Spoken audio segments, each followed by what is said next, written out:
Hey there! So you're getting ready for your very first flight? That is so exciting. You're in exactly the right place. We're about to crack the code on one of the biggest questions for any new traveler. What on earth goes in which bag? Let's get into it. Yep, we have all been there. You're just staring at that empty suitcase, right? And you're feeling this mix of total excitement and maybe just a little bit of, uh-oh, where do I start? What's allowed? What's not? It feels like a lot, but trust me, we're gonna make this super simple. So here's our game plan. First, we'll tackle the packing puzzle itself. Then we'll zoom in on the must-know rules for your carry-on. After that, we are going to face that big fear, lost luggage, and talk about a cool tech solution, figure out if it's even allowed on a plane, and then wrap it all up with a super simple checklist so you're ready to fly.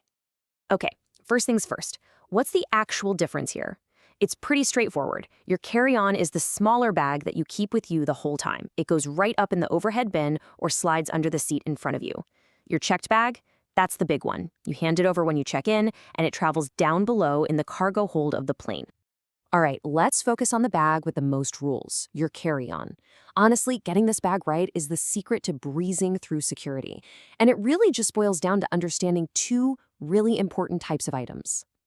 So here's the deal. Some things absolutely must be in your carry-on, while other things are just limited by size. Anything with a lithium battery, we're talking laptops, phones, and especially those portable power banks, they have to stay in the cabin with you. No exceptions. On the other side, things like your shampoo or toothpaste, they're fine, but only in teeny tiny amounts.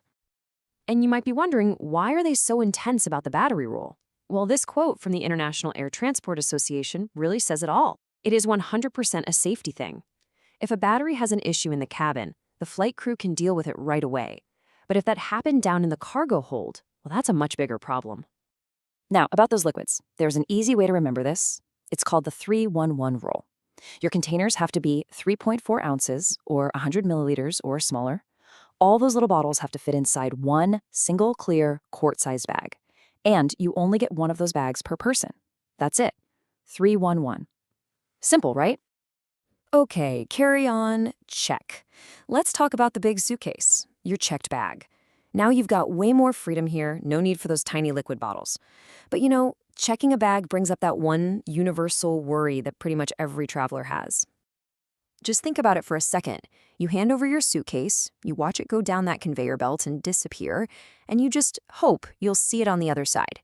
What's that nagging little fear in the back of your mind? Losing it. The thought that it just won't show up at the baggage claim. It's a travel fear as old as flying itself. But today, technology actually gives us a way to fight back and get some peace of mind. And that brings us to this really cool modern fix that has become a game changer for so many travelers. We're talking about luggage trackers. These little gadgets let you keep an eye on your bag's journey, right from your phone. So what exactly is this thing? Well, a luggage tracker, like an Apple AirTag, for example, is just a tiny little disc you pop into your suitcase. It's not using some heavy-duty GPS. Instead, it sends out a little Bluetooth signal, and it uses this huge anonymous network of other people's phones nearby to securely and privately ping its location back to you. It's pretty brilliant.